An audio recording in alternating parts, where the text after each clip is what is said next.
Okay, should I start?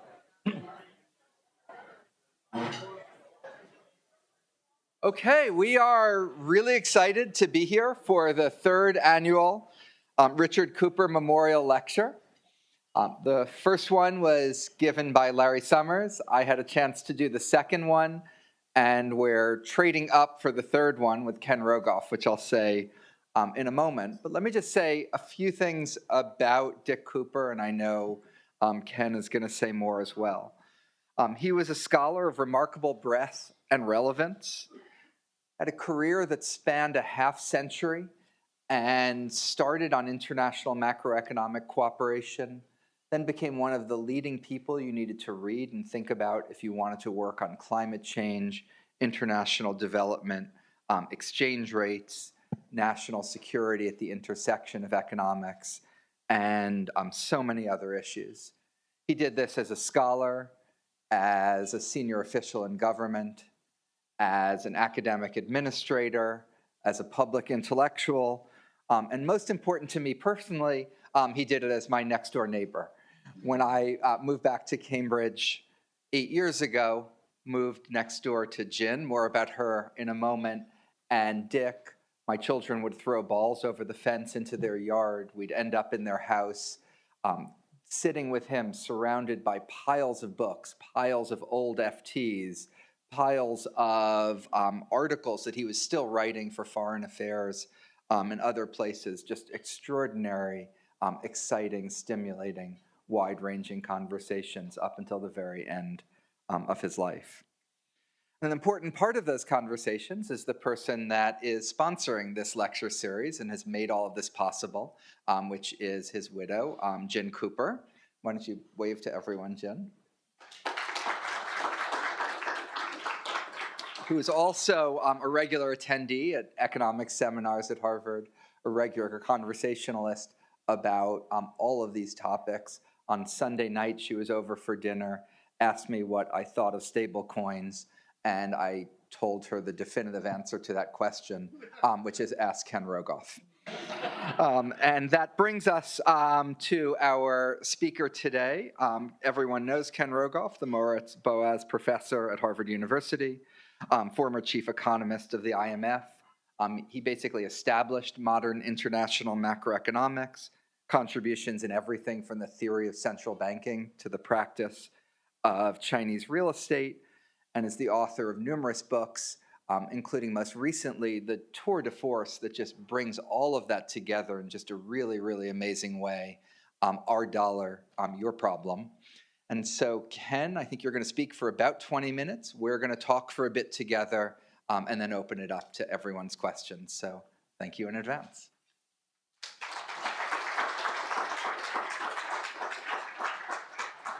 Thank you so much, and thanks to Jen, Jason, Adam, and this audience for coming. It's a great privilege to speak here. Dick's work on international policy cooperation was very influential on my work, hence the title.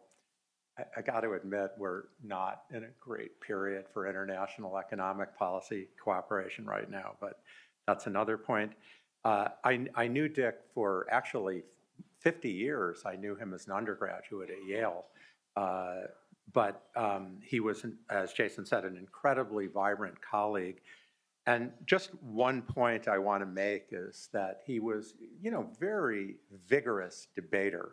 When he thought he was right, and he would, explain it to you or to hapless students who are presenting a seminar. And I'd actually say, particularly in today's environment and what's gone on, I think for a long time in universities and the profession, a thing that Dick was really good when he debated you is he would try to be very clear about what are you trying to say. Is that your point? And then he would disagree with it, as opposed to use polemic misrepresentation, selective citation, et cetera, which has bled over into the profession, particularly in some of the public debate. And just one final point on that. So we had different views about the risks of the U.S. current account. I won't get into it, but we were both at the World Economic Forum in Switzerland, and somebody thought it would just be a great idea if we had a debate. And it was an interesting debate. He made a lot of great points. Maybe I made a couple. But what I really noticed was afterwards, the audience of, the very few academics, they just thought it was hysterical that the two Harvard professors disagreed with each other. Like, how could that be? But there you have it. So I'm going to talk basically based off a few points from my book, Our Dollar, Your Problem. I actually finished this book before I knew who would win the election.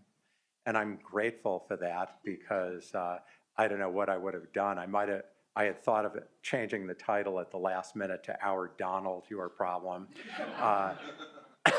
But it would have been very hard to follow him. I actually was concerned about both sides. I thought the progressives had a lot of nutty ideas and were trying to implement them. And so many of the things I talk about, central bank independence, problems with fiscal policy, to me, it didn't matter who won in that particular sphere.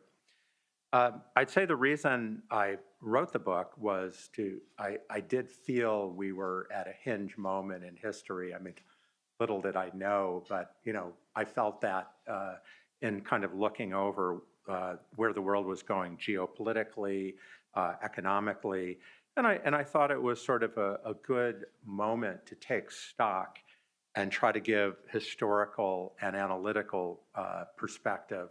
And just speaking again of Dick, whenever graduate students would present a mathematical model, he'd be pushing them to do that.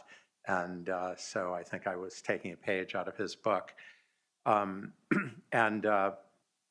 I think, in some cases, I change my mind about things I thought for a long time. In other cases, I give new interpretations. I also think I wrote it because I just had an idea about how I wanted to write the book. You'll have to read it to see what it is. But I think it's quite unusual, you will find, for an economics book. I use personal anecdotes, but it's certainly not a memoir, in order, first of all, to make it so that AI couldn't have written it yet. And also, no offense to the journalist, but a journalist couldn't have written it. But also, I felt I had something I wanted to say, and if you don't write it in a way that anyone wants to read it, they won't pay attention. And I would say if there's a theme in the book in terms of the economics, it's I feel the profession has forgotten political economy, that I think is very central to thinking about issues. They just think it's like, setting a thermostat. And you could come from fiscal policy to central bank policy to international policy cooperation.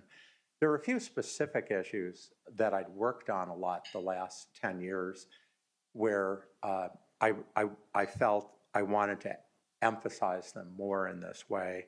And one of the issues is China, I'll come to. Another issue is how to think about interest rates and debt. And certainly another one is the dollar. Each of these pieces based on various strands of my work. And, in a way, I use the last theme as the way to try to hold it together. And I think it's very important to look at history. And I have so many people, say to me, oh, well, the dollar's never going to go away. Everything's going to be the same. Who are you kidding? And actually, when I was telling colleagues and people who I guess are in tech or financial markets about this, as late as January, they were just, oh, who would care? And then, of course, Liberation Day came and everybody said, wow, your timing was great, and made me feel like I'd understated some of the cases. And I'm just going to show you a map from my work with Ethan Olszewski and Carmen Reinhardt, where we have an exchange rate classification algorithm. I won't get into the details, but you could look at a lot of different ways to look at it. Red is places that are dollar-centric. This is 1950. Europe's dollar-centric here. That's after World War II, when the United States was sort of the last country standing, accounted for, who knows exactly, but about 40% of world GDP. And the Bretton Woods system, that's the fixed exchange rate system that came after the war, put the US at the center, and everyone else was supposed to fix. But of course, it wasn't the whole world. I mean, Russia, China were doing their own thing. There were many countries in blue, the light blue are countries in the French franc zone. Green is the UK. There were countries still on the pound. I mean, these things didn't happen overnight. And if you read the book, you'll see there are these ebbs and flows. The title of the book comes from one of the downshifts in the dollar. In 1971, the US went off the gold standard once and for all. Of course, in 1933, in the early 30s, the US stopped redeeming treasury bills for gold. That was a default. That's another story. But the system after World War II was that everybody being really the very limited number of countries in red there, nobody else was playing the game, but everybody was supposed to fix to the dollar and have dollars to do that. And the US was supposed to give them gold for the dollars if they asked. And I'll come to that later. And at some point that didn't work, I would say much earlier than most people thought. And in 1971, Nixon went off the gold standard, and the Europeans were furious because back in those times, they were holding reserves of a comparable level as a share of their income to what the Asians are holding today. And they're looking at us inflating, and Nixon sent John R. Connally over to meet with them. Connally had been governor of Texas and actually was in the car the day John F. Kennedy was shot. He was badly injured, but recovered, became Treasury Secretary, very tough Texan. And he confronted his European colleagues and he said, well, it's our dollar, it's your problem. And I think that always spoke to me because, first of all, I don't like that arrogance. I believe in cooperation is better for us in the long run. I think it's a big mistake to reject that. But also, it was our problem. When we got rid of the gold standard, we hadn't invented independent central banks yet. Almost no one really had an independent central bank. Maybe Germany and Switzerland, the US a little bit later. And we had the big inflation of the 1970s because of this. So if we fast forward to 2015, which in my book I regard as the peak of the dollar standard, Europe is actually gone. And that's a point worth noting. They're on the euro, of course. And I've got, this is again from my paper with Ethan and Carmen, where countries that literally anchor to the dollar or their monetary policies follow it very closely. And it's just a sea of red there in the whole world. I'm not going to show you another graph because I'll come to it. My book was not allowed to have color graphs. It would raise the price too much. It's a university press. They did a great job, and it ended up selling quite a lot of copies anyway. But I don't have a color version of this. But it's diminished a lot. I mean, obviously, Russia's not on it. China has loosened quite a bit since 2015. And you can look at other measures like reserves and stuff, and it's gone down. So let me just briefly, say there's, why is it so great being the dollar? There are a few different reasons. I think they're not totally appreciated.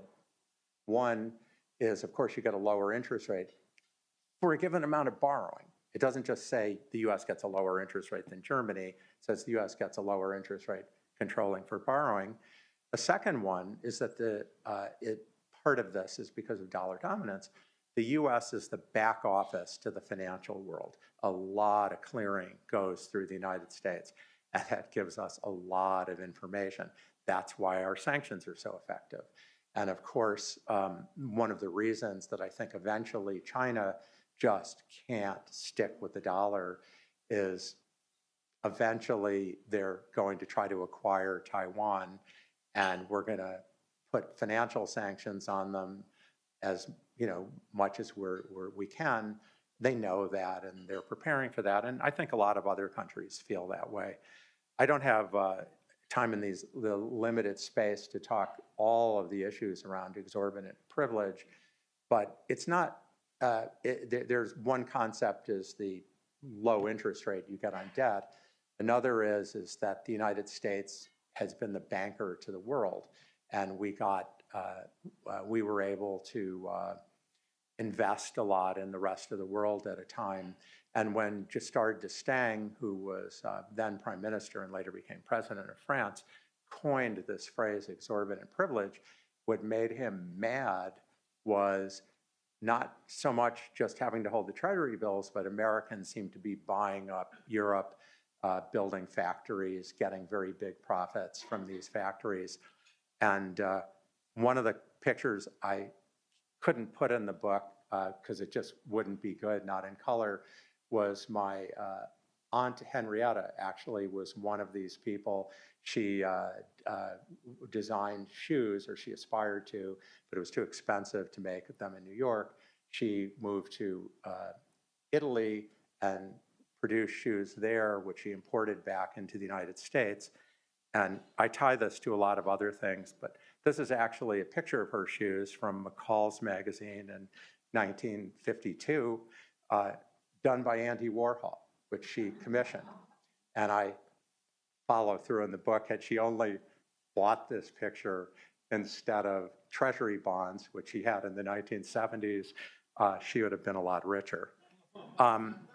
So I think there are a number of moments where the United States was lucky or aggressive or good, you can decide, to maintain this dominance that it had. And I think one was the case of the Japanese yen, where it's one of the episodes I give of having changed my mind. I think this happened in 1985, the Plaza Accord. I see Ted Truman here, was very involved in that. I was in a little way writing some background papers, and I talk about it.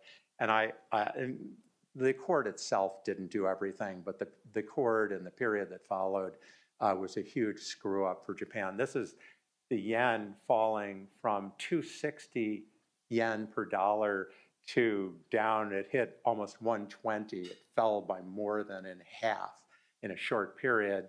And the intention of the Plaza Accord was a 10% depreciation. That was, what everyone had marked, and didn't quite work out that way. You can also even go back to the Soviet Union, where I'm old enough to remember when we didn't know how badly it would do. And I talk about my professors at Yale, Samuelson's book, Everything Predicting, with a lot of confidence that the Soviet Union was going to do better. And frankly, it might have in a different history. There were the Brezhnev-Kosygin reforms in the mid-60s, which were quite a bit like what China did much later, but that fell short. The yen's an example. The euro is another example where the euro actually had a bigger market share before the euro crisis, and then it declined, of course, in the euro crisis by almost any way that you try to measure it. And I think it may come back.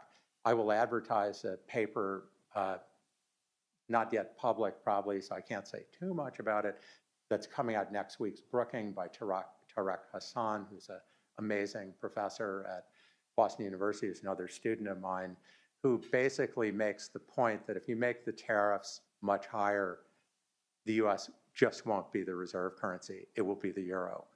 And I had a paper 25 years ago with Maury Obstfeld showing that if you raise barriers to trade in general equilibrium, it hurts you a lot in everything. It hurts you also in capital markets. Another I think the euro made this huge mistake of bringing Greece in. I think if it hadn't brought Greece in, we'd just be in a different world with where the euro is today. It made it much harder to get rid of. I had an interesting debate about all this with Maurits C, who was the first chief economist, also board member in the European Central Bank. He had a lot of power as being chief economist. And he came to my office and he didn't like some of the things I was saying. And I always get credit, again, like with Dick, he was very civil about it. I mean, he really didn't like what I was saying. I think I'd given a press conference where I was kind of implicitly critiquing the ECB by we were in a recession, would there be recovery? And I said, well, will there be a recovery in Europe? And I said, well, if Europe wants to see a recovery, they'll have to watch it on TV. And the United States was having a recovery. But he presented me this book, then I still have it. This is a novel by Stephen Zweig. It's called The Royal Game in English, a chess novel in German. I tried for a while to figure out if there was some symbolism of it, because the theme of this story is that this person becomes a prisoner and plays chess in their head and goes crazy.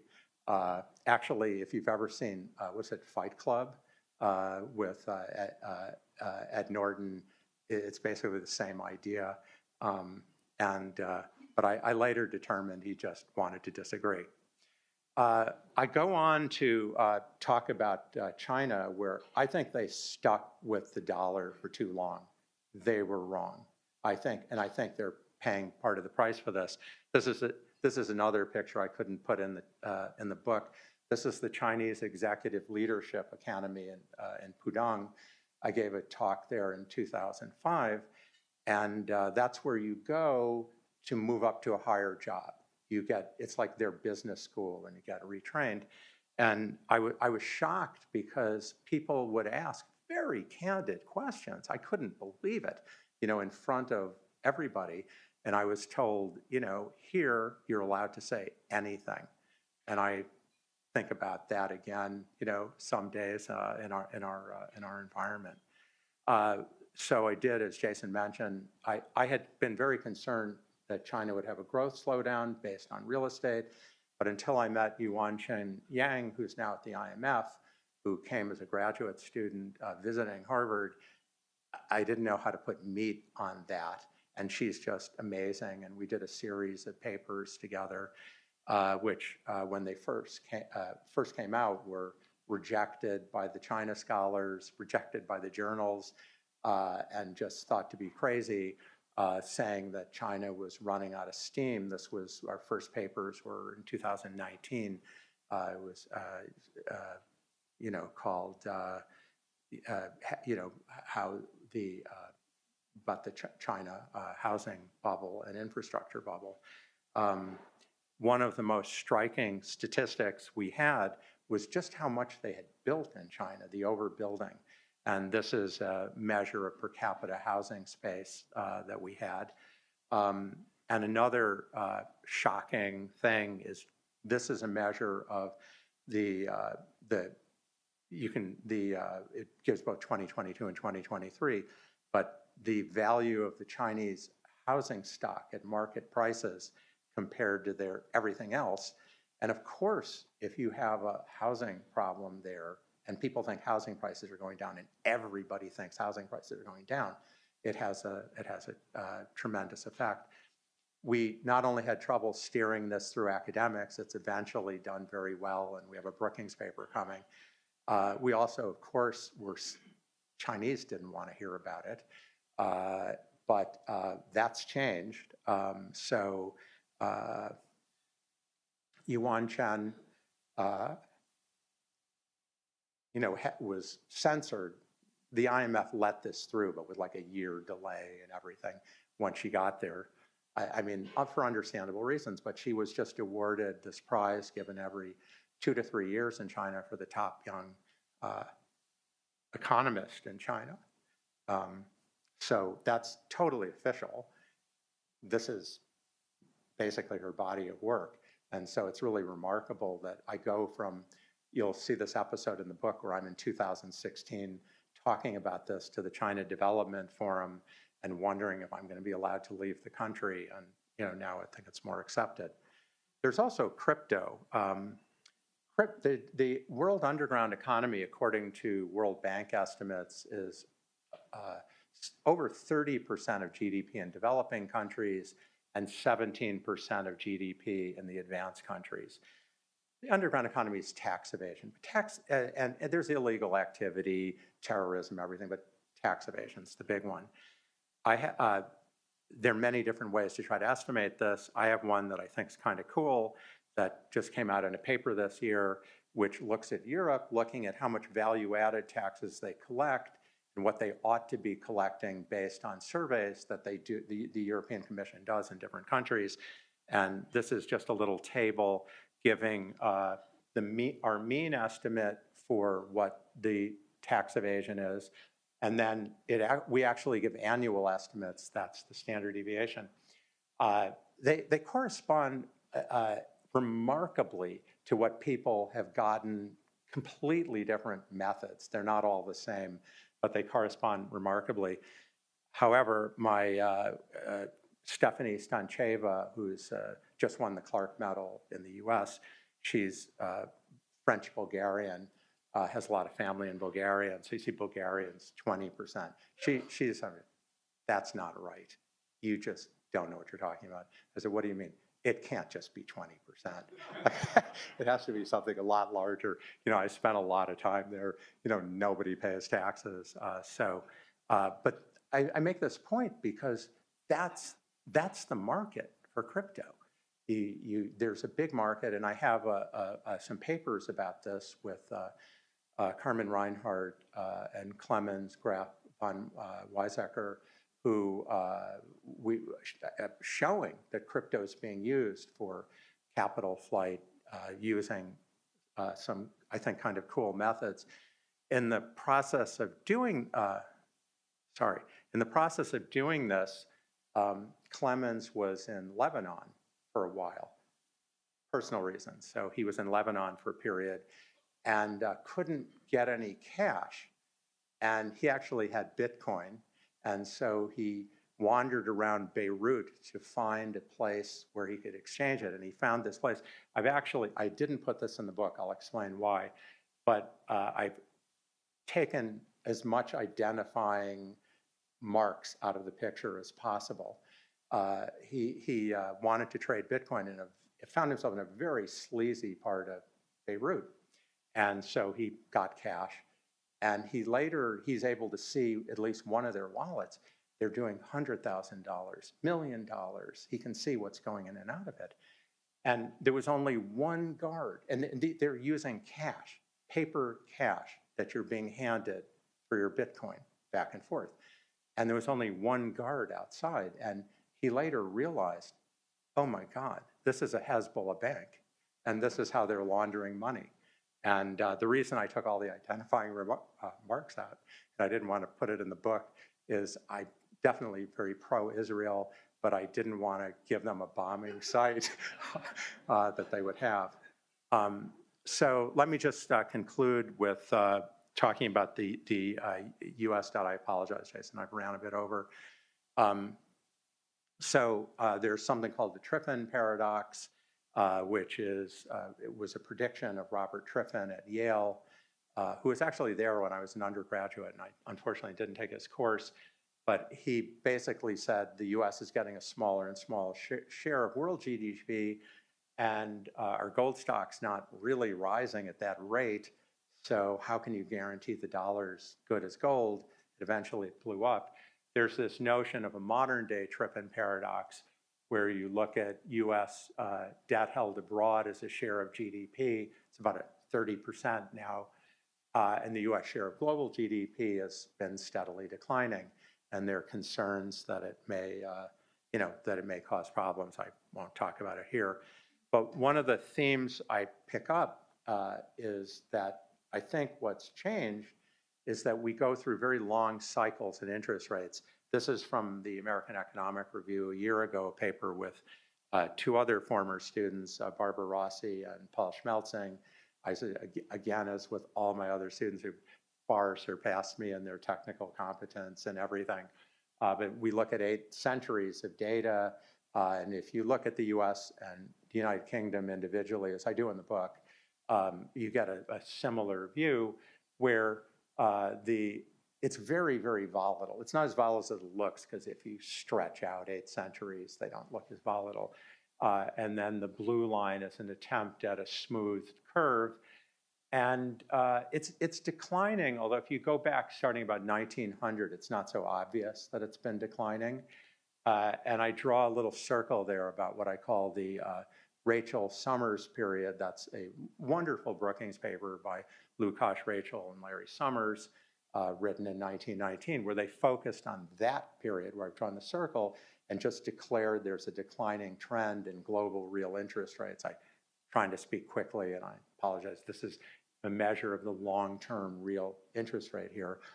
And I had debated that with Larry around the world, saying, you know, there was a financial crisis, Green under Volcker, they raised the interest rate a lot. I mean, I don't know if this is a trend. I lost every debate. But one thing people say now, there was very smart people who still think the interest rate's going to get lower and lower. There are very smart people who are not so sure. Larry Summers definitely now being one of them, where our August AER paper looked at the correlation between demographics and the real interest rate, and red, the real interest rate's in blue, red is demographics. And you can see that over most of time, and you can break this down a lot more, it's not so obvious. And we can talk about the economics aren't that obvious either. Now, it's true we could have AI, and also spend quite a bit of time on that in the book. The thing and that could provide great growth, but the thing I would say, a caution about that is, aside from it could take a lot longer. I played the first great chess program in mid-1970s when I arrived at MIT, and it really took another 40 years before, you know, they got the way really good, or certainly 30 years and 40 years. And I wouldn't be surprised of having a similar cycle here. There are other things like electricity, copyright law, and other things. But above all, I would say if you're thinking about tax collection and growth, it's a lot harder to tax capital than it is to tax labor. Capital is mobile, just aside from the simple point the tax rates are lower. So we're in a world where labor share is just going to decline and decline. Very hard to resist that. It's been going on from globalization, but I think it'll continue. So anyway, this is when we have military spending coming. This is actually a game, someone's here from the Norwegian embassy. This is an exhibition game I played against Magnus Carlsen, who back then and still today is by far the best player in the world. And I hadn't played in 30 years, but this was an exhibition game for charity, and I actually made a draw, which is another story. I just wanted to show it. And one other thing to finish with, I did a debate with Brad DeLong in 2016, and Brad's actually been, you know, kind of on the forefront of some of these ideas. I thought it was Chatham House rules, and Jason's shaking his head as there's no such thing with Brad. Yes, I thought it was, I was told it was Chatham House rules. And so the next day, I find myself quoted on his blog. And he's drawn a picture. That's the blue is the Treasury bill rate, 10-year, that's the one I've been drawing. Red is the inflation rate, and it's just about come to zero. And I was saying, I've seen God with chess. I think with AI is coming. And I also think the financial crisis was responsible for part of why interest rates are low. And in my debates with Larry, I'd said a year earlier, we did a debate in front of the G7 finance ministers and central bankers. And I said, in 10 years, no one is going to be talking about secular stagnation. And of course, I lost the debate. But Larry, no one can win a debate with Larry. With Brad, I said 9 years because I said, well, I said 10 years a year ago with Larry, so I got to say 9 years. He quoted me. And of course, I put this, I do put in the book. And I thank Brad immensely for memorializing this discussion, which I'd been saying, but anyway.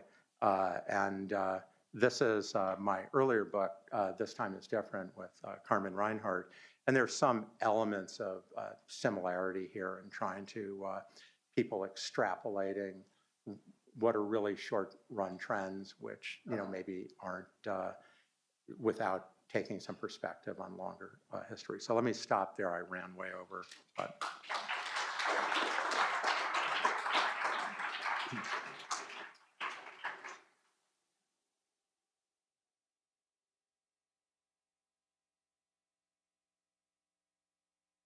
So that was terrific and amazing to me how much you compressed into such a short period. Your book has a thesis a little bit like your earlier book that's quite pessimistic. So you write, the era in which the dollar was utterly dominant and reliably stable may have passed its peak. The likely result will be a rise in the number of intensity of debt, inflation, financial, and exchange rate crises.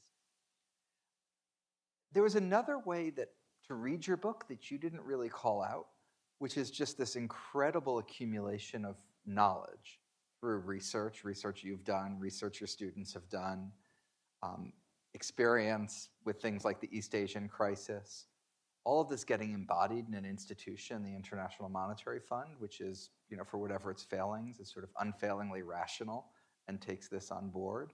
And so that today we understand things like flexible exchange rates, central bank independence, inflation targeting, the right and wrong use of capital controls, et cetera, much better.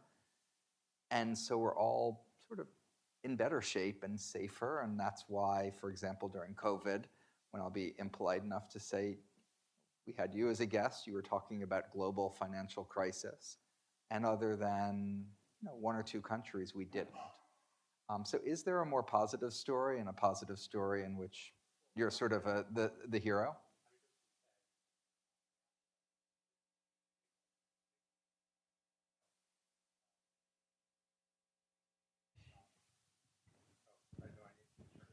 I don't know.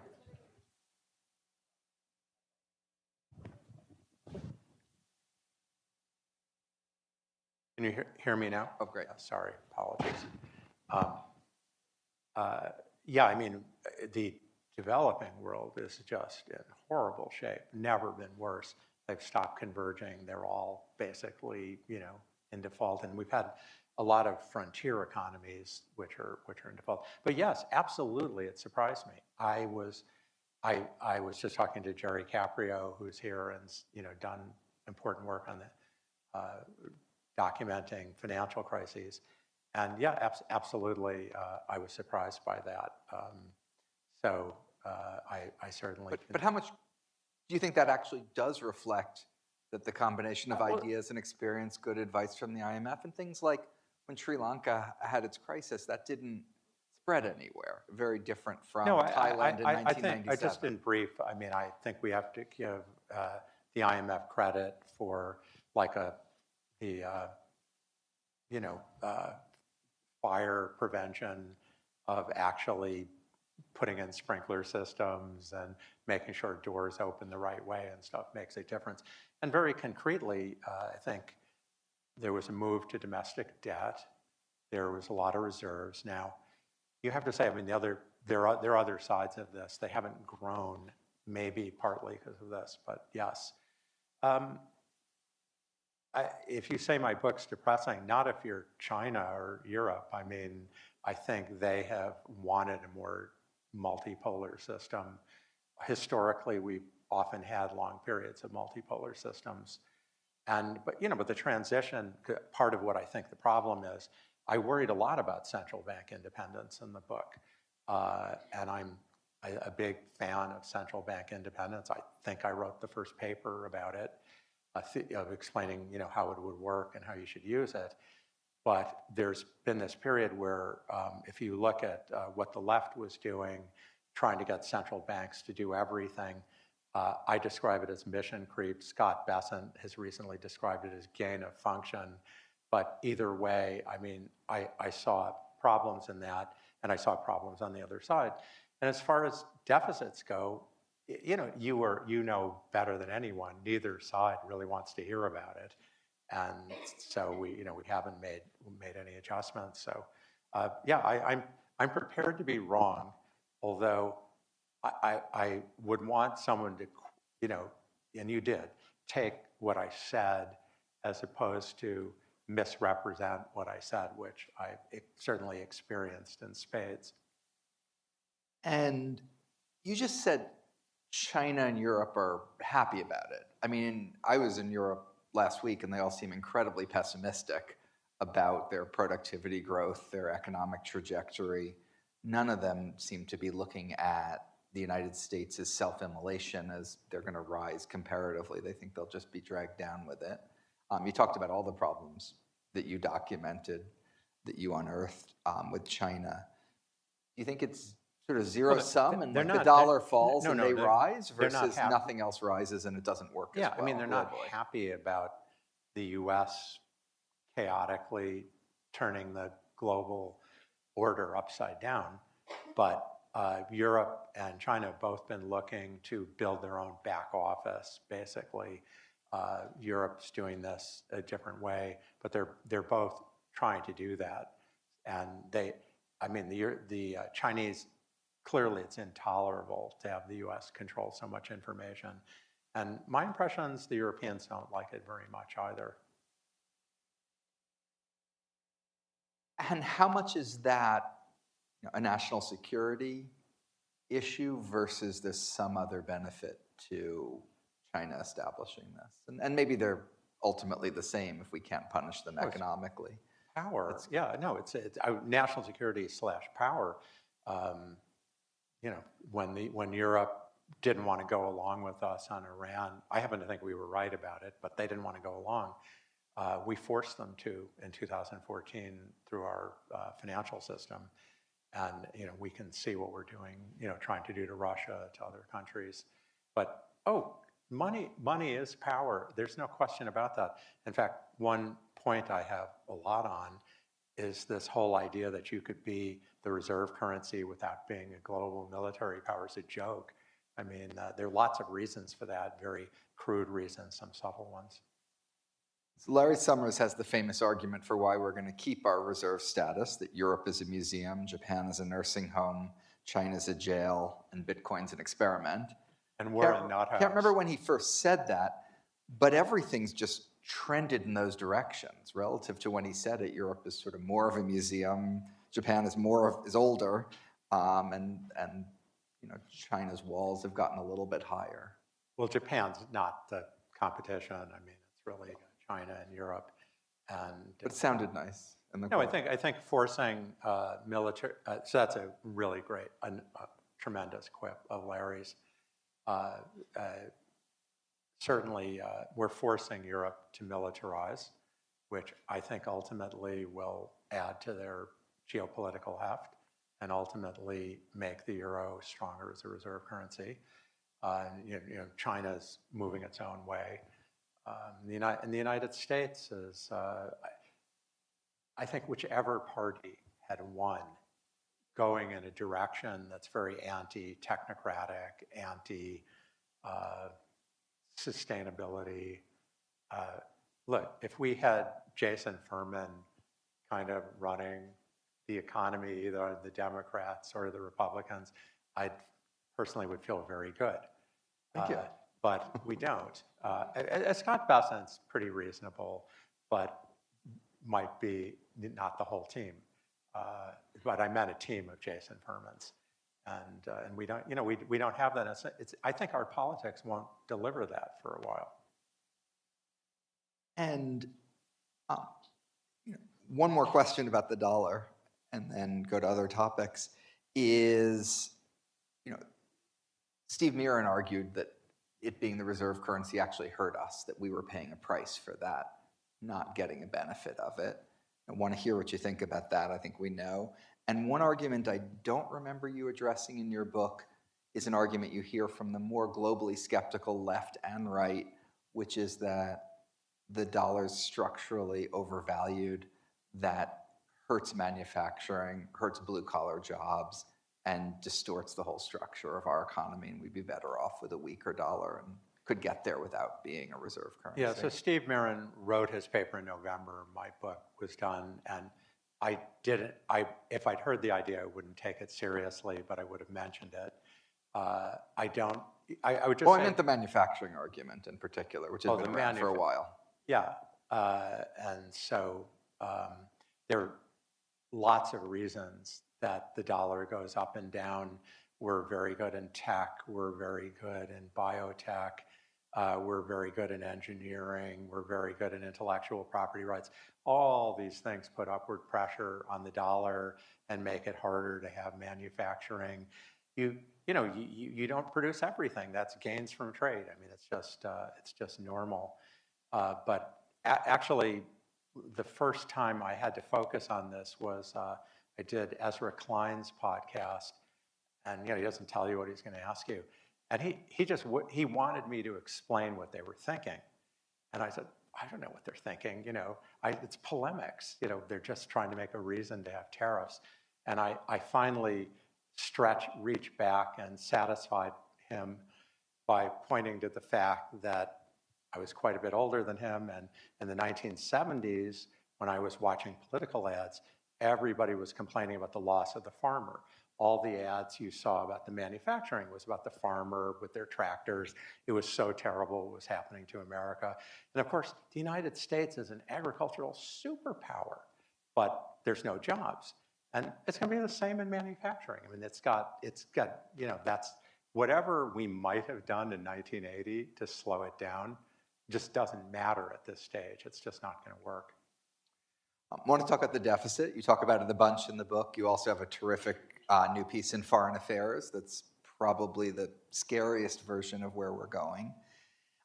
You gave us what you thought 10 years ago compared to where we are now. I don't know that you put your thoughts on the record in the year 2000, but if somebody had come to you and said something as crazy and outlandish that 25 years from now, the United States is going to have a debt to GDP ratio of 100%, the deficit is going to be 6% and rising, and no one seems to care about it, what would you have thought the 10-year interest rate would be? What would you have thought the economy looks like? And insofar as it's different from that, how do we need to update? Yeah, I mean, I didn't predict this. I mean, I'm not going to pretend I would have known what was going on. I think I would say, if you look at longer periods, which I might have, Carmen and I had started to back then, you couldn't really predict real interest rates very well a long time in advance. So I would hesitate to put too much weight on that. But yeah, just the fact that the 10 years at 4%, it's not an economic crisis, the sun's shining, everything seems fine. Well, I think a thing we realized later was that it's not so good for growth, that having a really high debt, people point to Japan and say, oh, Japan's just fine. Well, no, they're not. There are lots of things that happened to Japan, but one of the things that happened is they were arguably equal to us in per capita income. They were richer in terms of land or equity. And now, with all apologies to my Italian friends, they're like Italy, which is poorer than Mississippi. They haven't done very well. And just while we're on the topic of debt, there was this attack against us in 2013 saying Carmen and I had written a short conference paper after our book using our debt data and showing that really high debt was associated with lower growth. And these UMass scholars came along and said, there are many errors in it. It's just completely wrong. Debt doesn't matter. And there was one error in it, which actually didn't appear in the full version of the paper in 2012 where there are no errors and we get the same results, but they ignore that in 2013. Nor do we say in the paper that debt, when you go over 90%, is the end of the world. We compare it to cholesterol levels and speeding limits and stuff like that. And nor do we say that just because debt's a problem doesn't mean you want to use stimulus. But I think a thing I thought of later, I explained that in the book, I think of later that I wish I had thought of is when someone, perhaps you, says to me, our debt doesn't really matter for growth. I would say to you, call our debt 120% of GDP. I would say to you, what if a debt fairy came, waved a magic wand, and we all woke up and our debt was 60% of GDP? And the debt fairy said, I have made your debt 60% of GDP. Knock yourself out. For the next 30 years, you can have an extra 2% a year of stimulus. You would say, I think, wow, that would be fantastic. And I mean, of course, that's only capturing one aspect of debt, but there's an option value to if you need to build up your military spending. And I think to think that there's not an option value, you really have to believe that there's just, no upper limit where you run into problems. And I'm not saying that we know what that is, but I think it's an illusion to think that we don't have it. I mean, for the record, I think it does lead to higher interest rates, less investment, lower growth. But it's also the case that I've revised up how much debt I think is okay and how much I think is a problem. I mean, in the year 2000, we were trying to get the debt to GDP ratio down from 35% of GDP and thought it needed to be even lower than that. That seems maybe to have been a mistaken view in retrospect. We'll see, going forward. I think Japan's having problems now, even France. Great, so I have one last question for you, unless, Jin, you want to ask Ken about stablecoins. Otherwise, I will ask your question. Okay, so tell Jin what she should think about stablecoins, and in particular, I think like 99% of them are tied to the dollar.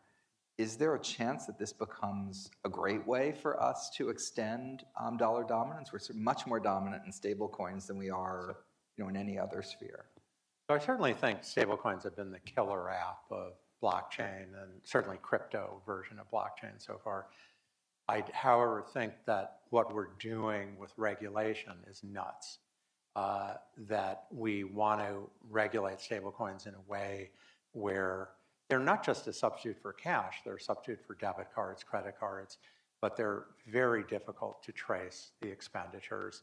You can hold, once they go out in the wild, they're Bitcoin. And yeah, I know they're on the blockchain, but anyone who's worked in this realizes that that actually, if you have to invest a lot of resources. So there were ways to do it where there's more of a back door. I've been told by actually, some of the people who invented zero knowledge proofs that they could have done that. We didn't. And so they're basically like $10,000 bills and $100,000 bills. That's great. And remind us, you wanted nothing more than a 20, right? Well, I had a book saying we should phase down to 20s. But yeah, I mean, people are going to use tax evasion in the US, and crime is not zero either. In my estimation, I've given an earlier book and other papers, about half of all our massive cash supplies held here are tax evasion. Just forget crime, which is also super important. It's massive. And you provide people with this back door. Is this making money for the early investors in Bitcoin and some of these cryptocurrencies, or is it making money for the Treasury? And I would argue it was penny wise and pound foolish. I can't believe they did this in such a rush. Maybe they can fix it later. I'm not sure. So we've kind of declared war on the world and putting this out. Everyone's panicked about it for lots of reasons. But it's stablecoins at the end of the day. I don't know that they're better than central bank digital currencies, are a great idea, but they need to be regulated. And we've sort of, with all of these crypto legislation, appear to have put the industry in a room to write what the regulations would be. Done very well for the president's portfolio. But I mean, I think it was just a huge mistake. It's been way underplayed how big that mistake is. People focused on runs on stable coins, but I think that's not as big a deal. I think the really big deal is, okay, so you can have stable coins without our writing a Genius Act. That was our legislation. But by expanding the network effects for Bitcoin, for Ethereum, for everything, it makes it much more competitive with the dollar and other things. And why are we doing that? I think Donald Trump in 2021 said, you know, something quite sensible about this, about why would I want to, you know, empower Bitcoin and have it compete with the dollar and lose revenue and all of that. But I guess he was talking about national revenue. Fair enough.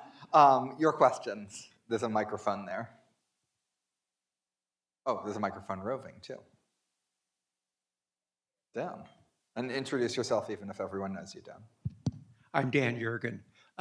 Ken, obviously, central bank independence is a central theme of your work and of the book. A not totally theoretical question. Would you ruminate on the erosion of central bank independence? Would it mean either as a scenario or in terms of worry? So I'm going to be a little bit generous to the Trump administration here in answering this.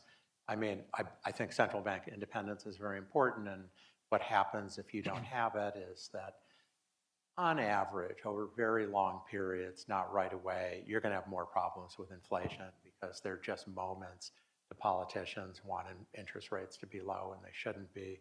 This may or may not be such a moment, I don't know. On the other hand, But you think that maybe they should be 1%? Not that low, but you know, they may be. I think I agree with Larry that real interest rates are probably, long-term real interest rates are probably more likely, and by the way, therefore agree with myself from 10 years ago and today.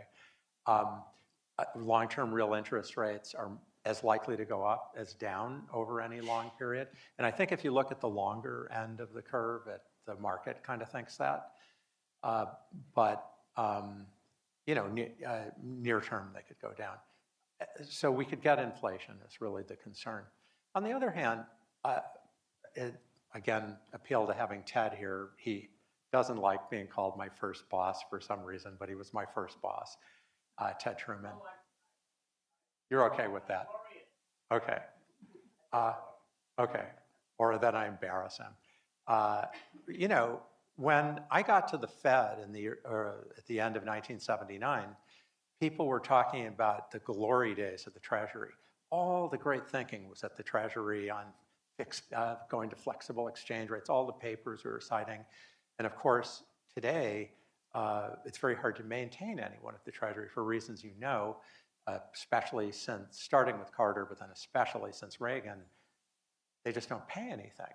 And you can't have a technocratic elite. One of the reasons the Fed is so powerful, and central banks in general, is treasuries are starved in paying people. And so you have more of a technocratic elite at the central banks. I think a very good thing to do, which neither party wants to hear, is to raise salaries a lot and probably have more of a scale than salaries, but that's another question. And reestablish having, you know, really good people in your finance ministries and your treasuries. And I'm not saying there aren't, you know, Caroline Atkinson here. I'm not saying that there aren't, but it's harder. It's harder. And so part of the gain of function, the mission creep, has been precisely that treasuries have been somewhat paralyzed by lack of having people, and you know, that's what I'm not sure I'm saying anything favorable. I don't think Doge is planning to raise salaries at Treasury. I think we should raise salaries at Congress too, by the way. Okay. I think. Hi, Ken. So Also, for everyone streaming doesn't know who you are. Arvind Subramanian from the Peterson Institute.